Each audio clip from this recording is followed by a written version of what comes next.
match tonight is going to feature one of 3 champions, Jack Cuvo of Easton, Pennsylvania, against Doug Wyland of Pittsburgh.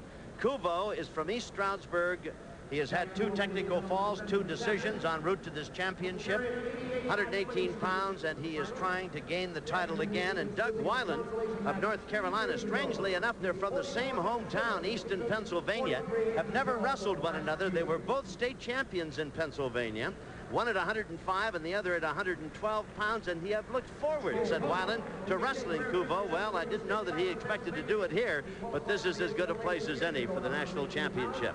88 match win streak. If he wins one more, he will be right there behind Smith of Oklahoma State and Dan Gable of Iowa at 100 and at 90 consecutive matches. That's a tremendous record. There's Wyland, young man out of North Carolina, winner of the Atlantic Coast Conference Tournament.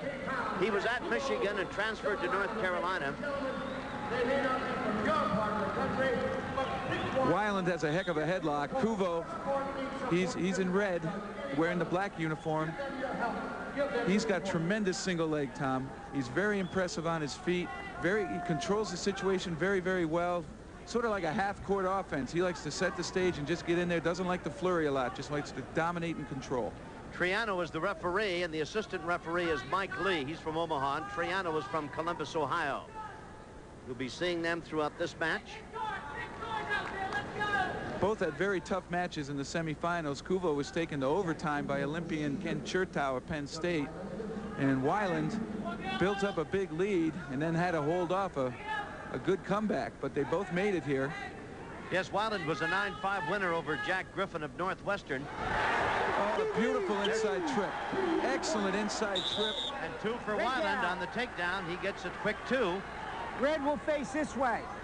He's got some nifty upper body ties. He likes the headlock as well. Set. You see Cuvo taking a quick little shot, and here you see that inside trip taking Cuvo almost to his back. Cuvo able to turn to his stomach, and that's a 2-point takedown. 3 periods. The first will be 3 minutes, and the others will be 2 minutes each. If it goes to overtime, 3 one-minute periods. 2-0. Keep working it. Keep working it. Wyland with a lead here, and there's just under 2 minutes remaining in the opening period. Well, Cuvo stood up, and Wyland now has thrown the legs in. He's going to have to show that he's trying to turn Cuvo, or else he might get hit for some stalling. He's got that arm trapped right now. Cuvo's arms is trapped behind his back. We'll see. Oh, they ruled it potentially dangerous. You got it. Yep. You got it. You got a technical violation across the face. Technical violation. Came across the face. Technical violation. That's the referee, Bob Triano, and that did not quite meet with the approval of the fans here. Jeff? Well, they Score said goes that. to 2-1. Yeah, they said Wyland came across the face of Cuvo, and apparently the referee didn't like it, felt it was an illegal tactic, and he hit him with a point. And that's a big point.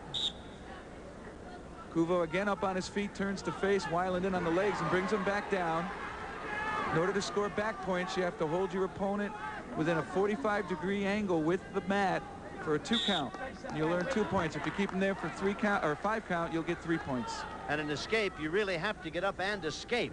And as long as the man who was doing the riding has you by the legs, it's not considered an escape. You have to be in the neutral position. Neither man has control. This is the first period, 1:30 remaining in this first 3-minute session.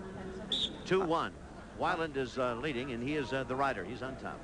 Well, I'm impressed with Wyland. He came right out, showed no respect to Cuvo, who is an impressive wrestler with impressive stats. And I like this. He's taking it right to him, and he's riding Cuvo.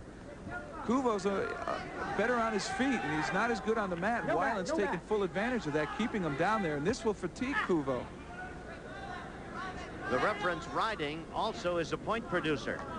For every second that you are in command and riding, while the clock ticks away, and anything over a minute constitutes the possibility of getting a point. And right now, Wyland has riding time of over a minute 12. And you can see it says on your screen at advantage time. You'll see it when you check the scoreboard.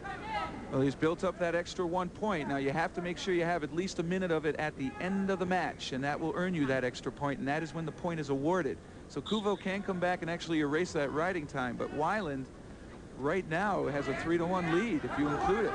And again, dropping right to the leg, not letting Cuvo escape.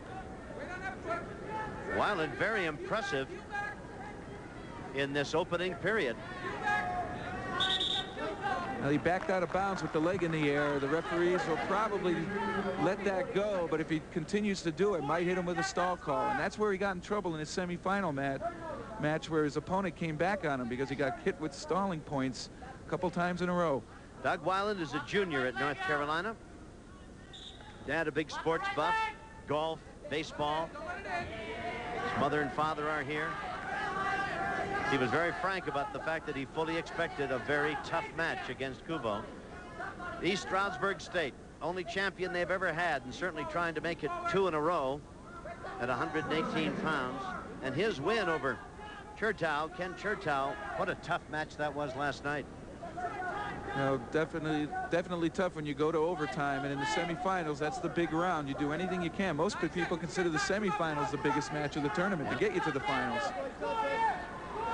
Oh, almost got an escape. He'll have to move up. If he doesn't move up there, he held on, the time ran out. But he has to move up, otherwise he'd get hit with stalling. But he takes that 2-1 lead going into the second period, and Cuvo will have his choice. Here's a look at a near escape. Almost got away. Still had that leg, and he should have moved up on it, but time kept him from being called for stalling as he was... Time just ran out. In fact, the official was right down there. I think that would have been his next call, don't you? Well, Wyland knew that, that the time was running out, and I believe he just did that to kill out the period, and the referee won't hit him for stalling there. There wasn't enough time to really do it. Cuvo in the down position, and there's no trouble getting to his feet, but escaping is something else again. Wyland is tenacious. He just won't let Cuvo's ankles and legs go. No. Every time Cuvo gets to his feet and is about to get away, he drops down and recaptures the legs. And again, he went out of bounds. Riding time, Jeff, continues to mount up. 2 minutes and 28 seconds. Now, it doesn't have to be anything over a minute. If that's what it is at the end of the match is worth a point. So the number only is important when you consider that you got to a race, at least in the person of Cuvo, 1.5 minutes off that riding time. And it continues to mount up. Right here, now Cuvo's gotten away. There's the escape. Got his ankles clear, kept his hips real low, and Wyland was unable to secure the legs again. Match is tied at 2 now. We'll see if Cuvo can get that good single of his. You can see Wyland wanting to tie up upper body. This might be frustrating Cuvo a little bit. He knows he was just taken down, and he's a takedown artist. But Cuvo, I think, would have liked to have broken contact and started right over again. Wyland's in again. He's in pretty tough. But Cuvo counters, and Wyland seems to be injured. They're going to... it looks like his knee. Halt the match. Oh, this is a real tough break. He's in real tight with a double. Cuvo pulls the one arm off, and he drops down again to try to get close, and you see that leg was hyper flexed. He nearly sat on his ankle there, and with all that pressure of trying to take the weight of Cuvo and himself right there, you saw it twinge inside and come out, and you see him buckle backwards. And really a scream of pain came out. Bob Lamb is his coach. He has just a wrap on it, a rubber wrap to help keep it warm. There is no metal or brace in there at all. Seems to be walking around. Let me know when you're ready.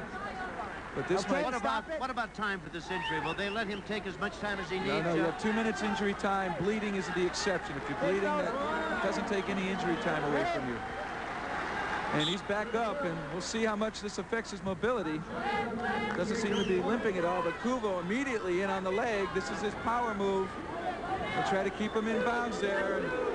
And there's the takedown. Takedown for 2. It's now 4-2 in favor of Cuvo. Screen down. And we'll see now what Cuvo can do in terms of riding. He has a 2-point lead, but again, that riding time actually is another point for Wyland, and that figures in the strategy of the match. He has to keep that in mind. In essence, it's a 4-3 match right now. Scoreboard shows 4-2, but bear in mind the advantage time would give 1 point to Wyland, who is in the down position. Cuvo trying to ride that number down. Cuvo also is a cross-country runner, and that means he's a third-period wrestler because he believes his conditioning is an advantage, and bang, he's right in on that special single of his. He's real tough with it, and he takes him Wyland down again, and suddenly it's 6-3. He seems to be attacking the leg that well, I think that's Wyland only reasonable to assume he would, because it's an advantage that perhaps he can turn. Now they're still worried about that knee, and there's Wyland limping actually over to Bill Lamb, his coach, and the